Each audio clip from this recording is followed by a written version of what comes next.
사도신경으로 신앙 고백합니다. 나는 전능하신 아버지 하나님 천지의 창조주를 믿습니다. 나는 그의 유일하신 아들 우리 주 예수 그리스도를 믿습니다. 그는 성령으로 잉태되어 동정녀 마리아에게서 나시고 본디오 빌라도에게 고난을 받아 십자가에 못 박혀 죽으시고 장사된 지 사흘 만에 죽은 자 가운데서 다시 살아나셨으며 하늘에 오르시어 전능하신 아버지 하나님 우편에 앉아 계시다가 거기로부터 살아있는 자와 죽은 자를 심판하러 오십니다. 나는 성령을 믿으며 거룩한 공교회와 성도의 교제와 죄를 용서받는 것과 몸의 부활과 영생을 믿습니다. 아멘. 516장 찬송합니다. 516장.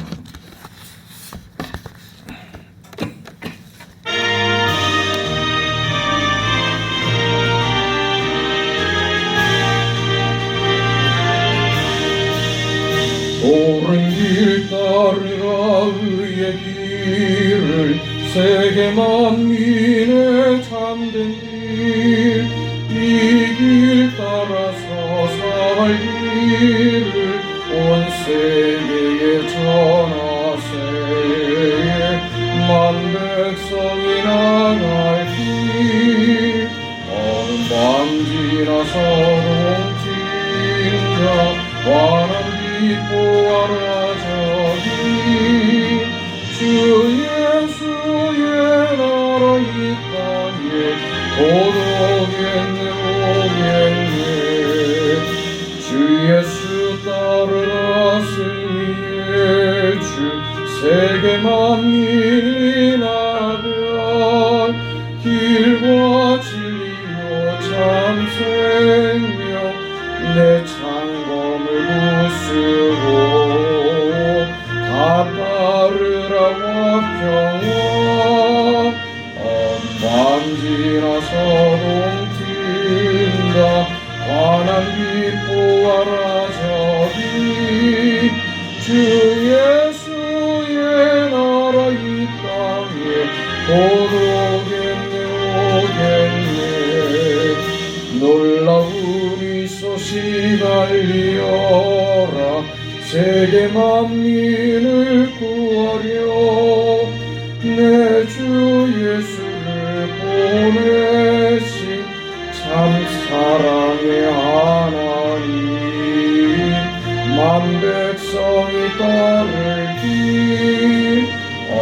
밤 지나서 동튼다 환한 빛 보아라 저기 주의 나라 이 땅에 곧 오겠네 고난 길 헤치고 찾아온 길 많은 백성을 구한 길 모두 나와서 믿으면 온 세상이 마침내 이 진리에 살겠네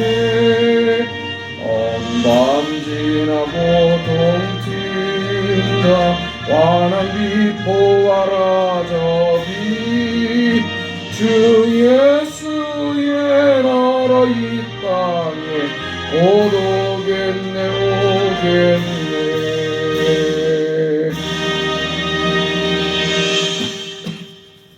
하나님의 말씀 사도행전 2장 1절에서 4절까지 말씀 오늘 한 번 더 보겠습니다. 사도행전 2장 1절에서 4절까지 말씀입니다.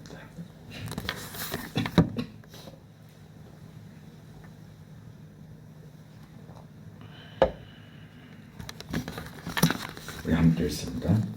오순절 날이 이미 이르매 그들이 다 같이 한 곳에 모였더니 호련히 하늘로부터 급하고 강한 바람 같은 소리가 있어 그들이 앉은 온 집에 가득하며 마치 불의 혀같이 갈라지는 것들이 그들에게 보여 각 사람 위에 하나씩 임하여 있더니 그들이 다 성령의 충만함을 받고 성령이 말하게 하심을 따라 다른 언어들로 말하기를 시작하니라. 아멘.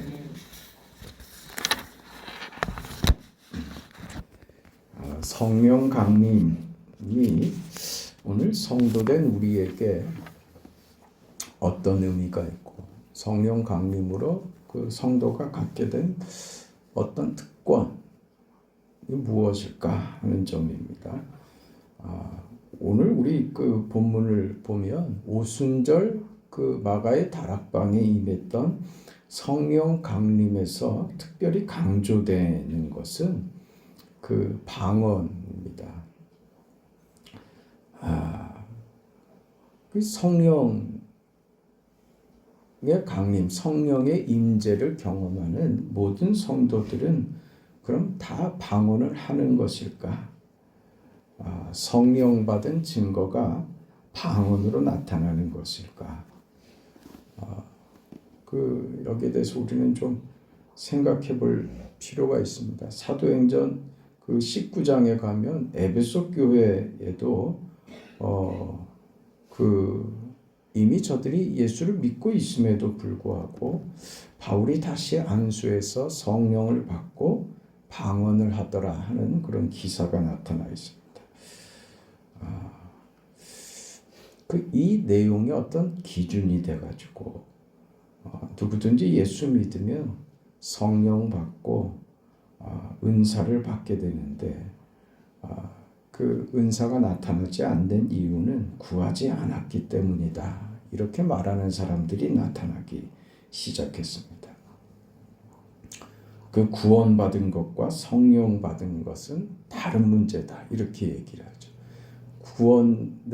구원 받았다고 다 성령 받은 거 아니다. 이런 논리로 가는 겁니다.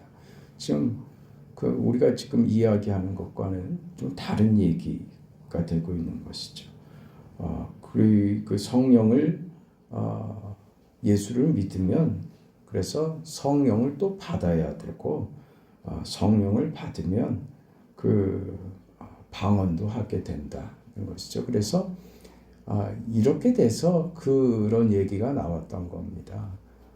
방언을 받아야 그 구원받은 그 증거가 된다. 방언받지 못하면 구원받지 못한 거다. 이런 식의 얘기까지 급기야 나오게 되는 것이죠.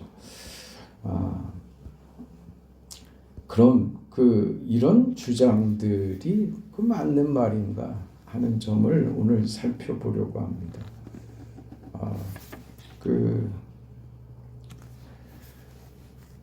방언에 대해서는 참 다양한 이야기들이 있고 사실 할 말이 많은 내용이 방언입니다. 우리는 우리가 어떻게 특별하게 경험하는 어떤 신비한 경험 중에 어떻게 보면 가장 가까운 게 방언이 돼서 방언을 받는 것이 크게 사모하는 일이 한동안 됐었고 그래서 방언을 훈련해서 연습해가지고 그렇게 방언을 따라하기도 하고 우스갯소리로 해서 코카콜라 방언도 있었고 코카콜라 방언을 하니까 또 어떤 사람들은 펩시콜라 방언 어떤 특별한 단어들을 자꾸 반복해서 입에 붙여가지고 그게 입을 떨게 하고 그래서 그게 방언이 되고 하는 그렇게까지 해서라도 방언을 받으려고 애쓰던 그런 시대가 있었습니다. 방언은 오늘 에베소 교회에 나타났던 이 방언하고 오늘 우리가 보고 있는 사도행전 2장의 방언의 내용 자체가 다릅니다. 여기서 우리가 성령의 강림이 방언을 목적하거나 방언이 성령 강림의 중요한 이유가 된다. 이렇게 말하면 좀 곤란해지는 것이 사도행전 2장의 방언은 전혀 다른 방언이었거든요. 그래서 오늘 우리는 이 사도행전 2장 우리가 읽은 이 본문 안에 등장하는 이 방언을 이해하면서 성령의 강림이 어떤 의미이고 그것이 오늘 성도된 우리에게 그 무엇을 가르치고 있는가 하는 것을 살펴보려고 하는 것입니다. 사도행전 2장의 방언은 그 우리 4장 이제 후반절에 5절부터 가보면 방언을 받잖아요. 성령의 강림으로 제자들이 방언을 받잖아요. 그래서 저들이 방언을 받아서 무슨 일을 했냐면 5절부터 바로 이어서 이 내용이 나옵니다. 5절부터 한번 보실래요? 5절부터 그때 경건한 유대인들이 천하 각국으로부터 와서 예루살렘에 머물러 있더니 이 소리가 나매 큰 무리가 모여 각각 자기의 방언으로 제자들이 말하는 것을 듣고 소동하여 다 놀라 신기하게 여겨 이르되 보라 이 말하는 사람들이 다 갈릴리 사람이 아니냐 우리가 우리 각 사람의 난 곳 방언으로 듣게 되는 것이 어찌 됨이냐 이렇게 나왔죠. 지금 사도들이 제자들이 지금 그 마가의 다락방에 모여 있었던 120문도에게 임했던 방언은 언어였습니다. 그 다른 민족의 언어였던 것이죠. 외국어였던 것이죠. 그럼 우리가 지금 이 시대에 와서 이야기하는 방언은 이 방언은 아니잖아요. 그걸 여기다가 동일선상에 놓고 얘기할 수 없다고 하는 것이죠. 그리고 이 방언은 사실 기독교회 안에서만 일어났던 일은 아닙니다. 이교도들 속에서도 방언 같은 그 혀가 꼬부라지고 이상한 말을 뭐 반복하고 하는 일들이 어떤 그 정신적으로 무슨 몰두되고 감정적으로 아주 흥분된 상태에서 이런 일들이 종종 일어나곤 했었습니다. 그러니 이것을 무조건 성령과 연관을 시키고 기독교 신앙과 무조건 연결시키는 것은 사실은 객관적이지 않습니다. 그래서 방언의 은사는 철저히 개인적인 것입니다. 그래서 이 방언의 은사는 제 경험으로는 그렇습니다. 그 개인에게 하나님께서 어떤 확신 같은 거, 어떤 위로와 어떤 깨달음, 그런 개인적인 경험으로 주시는 것이지. 그래서 이게 공동체 안에서 개인 플레이를 하듯이 방언으로 요란하게 홀로 기도를 한다든가 하는 것이 다른 사람의 기도에 도움이 안 됩니다. 그게 도움이 안 돼요. 그건 홀로 기도할 때 하려면 하는 것이지. 제가 방언을 받고서 그 어린 나이에 방언을 받았잖아요. 기도하는 게 얼마나 재밌는지, 그 기도가 또 얼마나 편한지 몰라. 생각할 것도 없어. 입에서 계속 나오니까. 뭐 없어요. 기도하면 자꾸 생각해야 되잖아요. 생각해서 말을 해야 되는데 방언을 하니까 그냥 입에서 계속 나오는 거야. 편하니까 방언을 하게 되더라니까 나중에. 그래서 제가 방언을 안 했어요. 개인적으로도 방언을 안 했어요. 하려고 마음을 먹으면 그 느낌을 알아요. 이제 충분히 방언으로 하나님께서 내게 주실 은혜와 어떤 확신과 깨달음을 하나님께서 충분히 주셨기 때문에 이것이 내 신앙에 더 이상 그렇게 유익하게 필요하지는 않겠구나 하는 생각에서 그 이후로 몇 년간 그래 하다가 그 이후로는 안 했습니다. 이게 참 교회 안에서 오해가 되게 딱 십상이란 말입니다. 자기는 방언으로 기도하고 싶은데 방언으로 기도하는 것을 좀 절제해 주십시오. 방언으로 하지 말고 그냥 일반적으로 기도하십시오. 그러면 성령의 역사를 가로막는다는 등 그런 식으로 나온단 말입니다. 고리타분한 교회고 율법적인 교회고 이런 얘기들이 나온다. 그래서 이게 참 조심스러운 얘기가 되는 거예요. 그러나 우리가 이해를 분명히 하고 있어야 돼요.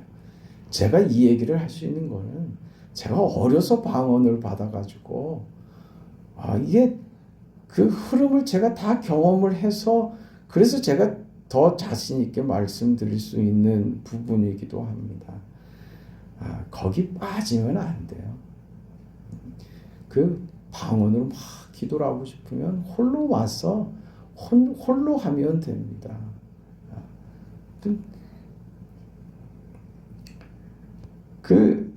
오늘 그 사도행전 2장에 나타난 이 방언은 오늘 우리가 받은 방언하고는 절대적으로 다르다라고 하는 것을 우리가 확인을 했고, 그렇다면 성령께서 강림하셔서 이제 새로운 역사, 교회 시대의 시작이 됐잖아요.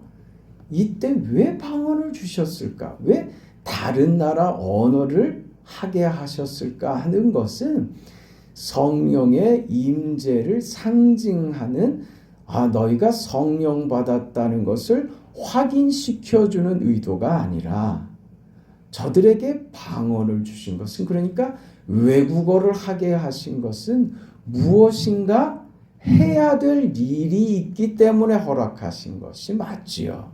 그러니까 지금 새로운 시대, 교회 시대, 이제 예수님께서 부활 승천하신 이후에 성령께서 주도하시고 예수께서 완성하신 이 복음을 이제 전해야 하는 복음 전도의 시대가 됐단 말입니다. 그렇기 때문에 이 일 때문에 허락된 것이 방언이다, 이렇게 이해하는 것이 옳다는 것이죠. 그래서 지금 제자들은 이 방언을 받습니다. 외국어를 하게 된 것이죠. 일 때문에 받은 거예요. 일 때문에. 그 일이 뭡니까? 예수님께서 승천하시면서 저들에게 사명으로 주셨던 것이죠. 성령이 너희에게 임하시면 너희가 권능을 받고 예루살렘과 온 유다와 사마리아와 땅끝까지 이르러 내 증인이 되리라. 예루살렘과 온 유다와 사마리아와 땅끝까지 이르러 내 증인이 되리라. 증인이 되어야 하는 일 때문에 지금 외국어를 받게 된 것이다 말입니다. 성령 받았다는 증거로 방언을 받은 것이 아니라 저들이 해야 할 사명 때문에 외국어를 하게 됐다. 외국어를 받게 됐다. 방언을 받게 됐다, 그 말입니다. 무슨 일이요? 내 증인이 되어야 하는 그 일입니다. 그래서 외국어가 등장한 것입니다. 그럼 왜 외국어가 저들에게 필요했을까 말입니다. 예수님의 명령에 답이 있죠. 예루살렘과 온 유다와 사마리아와 땅끝까지 이르러. 이게 뭡니까? 복음의 증인이 되라. 이제 이 복음은 너희 유대인들만의 것이 아니다, 이거죠. 이 복음은 예루살렘에서도 유대 땅에서도 사마리아 땅에서도 너희가 저주했던 그 땅 사마리아 사람들에게도 이 복음이 전도되어야 하고 땅끝까지 이르러 모든 족속과 모든 시대와 모든 인종과 모든 사람을 막론하고 전파되어야 할 복음이 됐다, 이 말입니다. 그래서 지금 외국어가 등장했다, 그 말인 거예요. 이제 복음은 세계화가 됐다, 이 말입니다. 복음에 차별이 없다.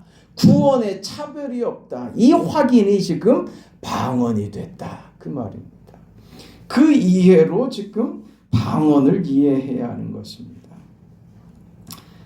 너희 모두를 구원하기 위하여 예수님께서 십자가를 졌으니 이제 너희는 내가 이룬 이 구원의 복음을 전파하는 자들이 되어라.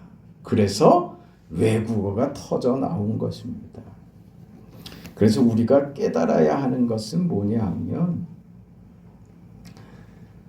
예수께서 완성하신 십자가 구원과 부활의 구원으로 완성된 이 복음이 이제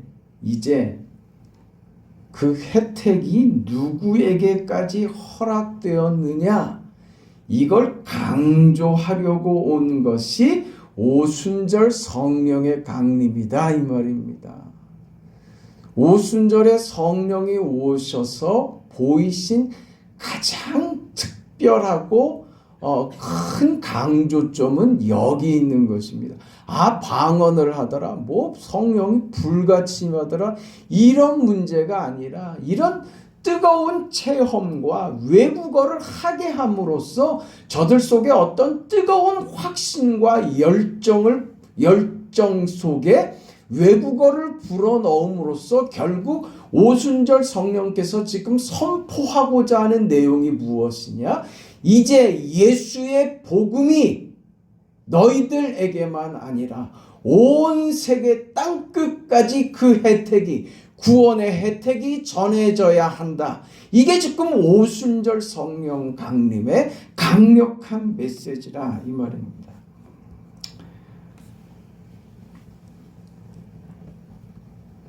사도들이 그래서 성령을 받은 것은 저들이 받을 만한 무슨 실력이 있고 특별해서가 아니라는 거예요. 무엇 때문에? 예수의 구원 사역, 복음 사역, 온 세계에 미쳐야 할 이 복음 구원 때문에 저들에게 이 방언이 임했다. 외국어를 할 수 있게 됐다라는 것입니다. 이게 지금 저들이 이제 방언을 하게 돼서 예수께서 저들에게 요구하셨던 대로 예루살렘과 온 유대와 사마리아와 땅끝까지 이제 보내지는 거지요. 그렇죠? 여기에 제자들에게 가지는 특별한 의미가 있는 거예요. 뭡니까? 세상에 보내졌단 말이지. 그게 누가 그러셨어요? 예수님께서. 우리 요한복음에서 봤잖아요. 요한복음 17장 18절에 아버지께서 나를 세상에 보내신 것 같이 나도 저희를 세상에 보내었다. 이 말씀이 응해지는 것이죠. 그러니까 오순절 성령의 강림으로 그 확인되는 것이 무엇이냐? 아버지께서 아들을 세상에 보내신 것처럼 지금 성령을 통하여 저들을 세상으로, 우리를 세상으로 보내신 것입니다.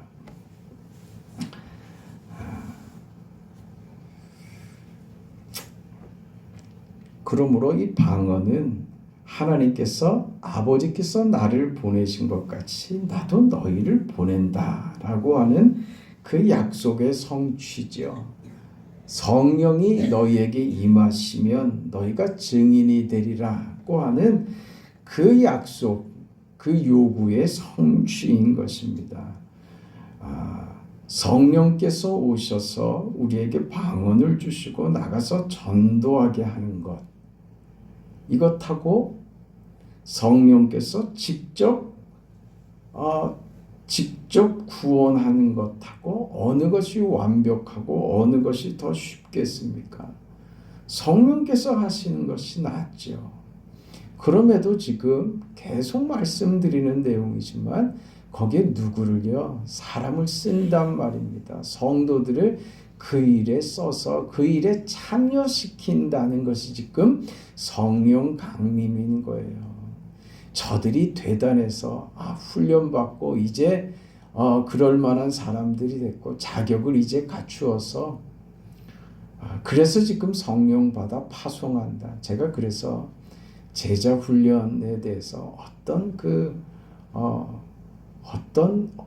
아쉬움이나 어떤 염려가 이런 부분에 있는 거예요. 무슨 훈련이 돼서 자격을 받아서 1년 코스를 하고 3년 코스를 하고 해서 무슨 자격이 주어지고 그만큼 해서 그만큼 성장하고 우리 그런 거 없습니다.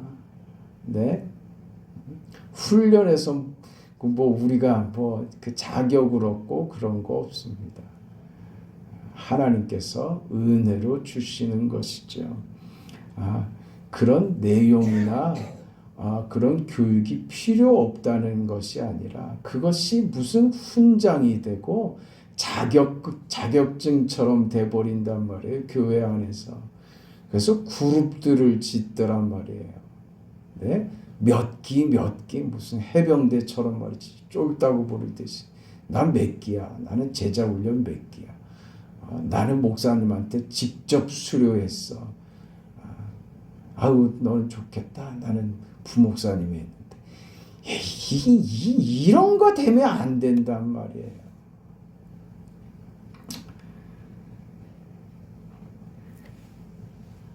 그러니까 성령 강림으로 제자들을 사용했다라는 것을 통해서 우리에게 무엇을 어떻게 요구하고 계시는가 하는 것이 담겨 있다는 것이죠. 그러니까 오순절 성령 사건은 제자들에게 외국어를 준 것은 저들이 지금 하는 일이 저들이 훈련되고 저들이 자격을 갖추고 뭔가를 알게 돼서 저들의 것을 무슨 자격증을 가지고 저들이 할 수 있는 사람이 됐다 그 말이 아니에요.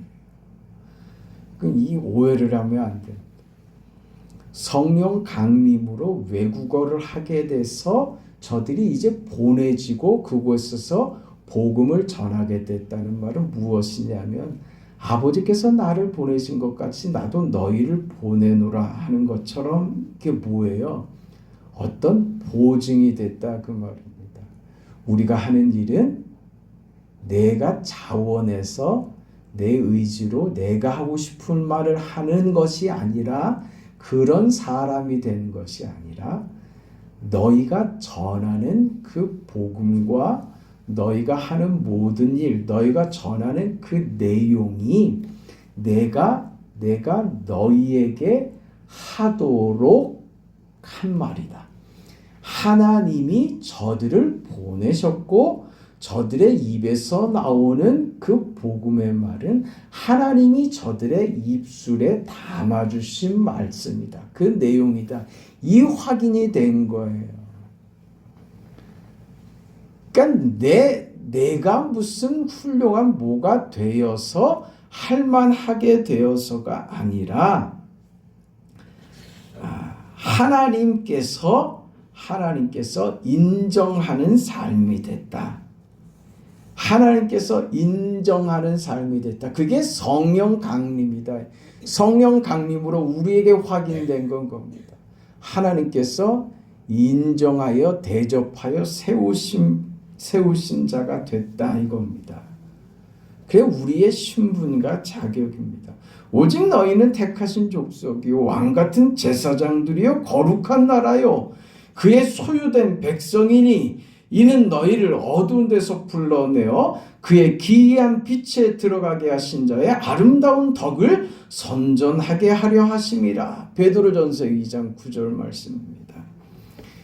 이렇게 높은 존재로 세워지게 됐다. 나를 보내신 이가 이제 너희를 보낸다. 나를 보내신 이가 하나님이 나와 함께 하시도다. 내가 항상 그의 기뻐하시는 일을 행함으로 나를 혼자 두지 아니하셨느니라. 성부 하나님께서 성자 하나님을 보내시고 성자 하나님이 하시는 모든 일에 언제나 함께 하셨다. 그리고 성자 하나님은 한 번도 성부 하나님의 요구에 불순종한 일이 없었다. 그렇게 주님은 아버지의 보내심을 받았고 오늘 그렇게 우리를 또한 보내고 계신다. 그러니 우리와 함께한다. 무엇으로? 성령 하나님이 우리와 함께한다. 그래서 방언을 주셨다 이 말입니다. 그러니까 방언에 목을 매는 것이 아니라 방언은 그 다음 일 때문에 허락된 것이지. 우린 자꾸 그 이상한 데만 기대를 걸어서 신앙이 이상한 데 초점을 가지게 되더라 이거예요. 우리가 지금 성령 강림을 통해서 깨달아야 하는 것은 무엇이냐면 성도된 어떤 특권이 무엇인가를 지금 아는 거예요. 그게 뭐예요? 아버지께서 나를 보내셨다. 나는 아버지께 보냄받은 자가 되었다. 이 일의 보증이 성령 하나님이시구나. 그 성령 하나님께서 나와 함께 하셔서 내가 하는 모든 일에 책임을 지시고 그 일을 도우시고 그 일이 아버지의 일이 되도록 하셨다. 그래서 이제 나는 나만으로가 아니라 성령이 거하시는 성령과 함께하는 내가 되었다. 그렇게 내 인생이 이제 하나님 앞에 세움받는 대접받는 인생이 되었다. 이걸 깨닫는 자리가 되는 거죠. 이게 성령 강림의 아주 특별한 이유가 된 것입니다. 그래서 이제 우리는 어떤 차별도 없고 어떤 가림도 없이 이 세상 안에서 누구를 막론하고 모든 이에게 내가 받은 은혜와 긍휼과 사랑을 나타내는 자로서 살아야만 한다. 그게 우리가 받은 인생이 되었다. 하나님이 기뻐하시는 자가 되어서 그런 거룩한 인생을 지금 살게 됐다. 이게 성령이 강림하여 오늘 우리에게 주시는 강력한 교훈이며 가르침인 것입니다. 이제 이 복음이 그렇게 해서 오늘 우리까지 온 것 아닙니까? 기가 막힌 역사 아니에요. 우리 나 같은 자에게도 편견 없이 내 조건을 따지지 않고 내 약함과 내 부족함을 생각지 않으시고 나 같은 자에게도 구원의 은혜를 주셔서 놀라운 인생을 살게 하셨습니다. 우리 안에 거하시는 성령께서 우리와 함께 하심으로 하나님이 기뻐하시는 자, 그 인생을 복되게 살아가시길 바랍니다. 성령께서 도우십니다. 그 인생을 삽시다. 왜 외국어를 하게 했는지, 왜 저들의 입에서 외국어가 터져 나왔는지 기억하세요. 우리 안에서 이제 생수처럼 샘물처럼 마르지 않고 터져 나와야 할 것이 있습니다. 그게 뭡니까? 예수의 복음이며 생명이며 구원이며 은혜이며 사랑이며 용서이며 긍휼입니다. 이것이 우리 속에서 끊임없이 솟아나오는 샘물처럼 그렇게 우리 안에 가득한 인생들 되시기를 주의 이름으로 축원합니다.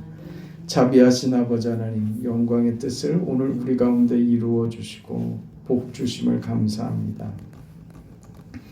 믿음으로 받은 이 거룩한 인생, 성령께서 이제 우리 안에 내주하셔서 우리 인생을 얼마나 복되게 하시며 우리가 하나님의 자녀가 되었고 성령께서 우리 안에서 하나님이 기뻐하시는 자 된 우리 인생을 얼마나 복되게 귀하게 이루어 가시는지 기억하게 하시고 이제 이 세상 속에서 살지만 우리에게 허락된 이 복된 인생을 충성되이 살아감으로 정말 멋진 인생, 하나님께서 우리에게 허락한 그 대단하고 위대한 인생을 우리가 살아낼 수 있는 그런 삶이 되도록 성령 하나님 우리를 붙드시고 은혜 베풀어 주시옵소서. 자비하신 하나님, 살면서 우리가 겪는, 우리가 어찌하지 못하는 절망스럽고 힘겹고 눈물겨운 순간들이 있습니다. 자비하신 아버지, 지금 성령 하나님의 치료와 도우심의 은혜를 간구하는 특별한 곤란 속에 있는 병으로 인하여 고통하고 있는 사랑하는 주의 자녀들을 하나님께서 기억하여 주시고 주께서 긍휼을 베풀어 주시옵소서. 고쳐야 될 부분들을 주께서 친히 손대어 고쳐주시고 회복시켜 주시고 끊어진 것이 있으면 이어 붙여주시고 쇠약해진 것이 있으면 강하게 붙들어 주시고 주께서 견고하게 하여 주시고 아버지 하나님 우리의 주께서 우리를 지으신 우리 삶의 모든 육체적인 기관들이 이제 고장이 나고 쓸모를 다 해가고 해서 여러 가지로 고통스러워하는 성도들을 주께서 기억하시고 저들 속에 다 찾아가 주시고 머리가 맑아지게 하시고 소화가 잘 되게 하시고 아픈 것이 통증이 없어지게 하시고 하나님 주께서 주시는 힘과 주께서 허락하시는 그 권능의 그 손에 힘입어서 살아가는 모든 성도들이 다 되도록 축복하옵소서. 새벽에 간구에 하나님 응답하여 주실 걸 믿사오며 예수님의 이름으로 기도합니다. 아멘. 하늘에 계신 우리 아버지여 이름이 거룩히 여김을 받으시오며 나라가 임하시오며 뜻이 하늘에서 이루어진 것 같이 땅에서도 이루어지이다. 오늘 우리에게 일용할 양식을 주시옵고 우리가 우리에게 죄 지은 자를 사하여 준 것 같이 우리 죄를 사하여 주시옵고 우리를 시험에 들게 하지 마시옵고 다만 악에서 구하시옵소서. 나라와 권세와 영광이 아버지께 영원히 있사옵나이다. 아멘.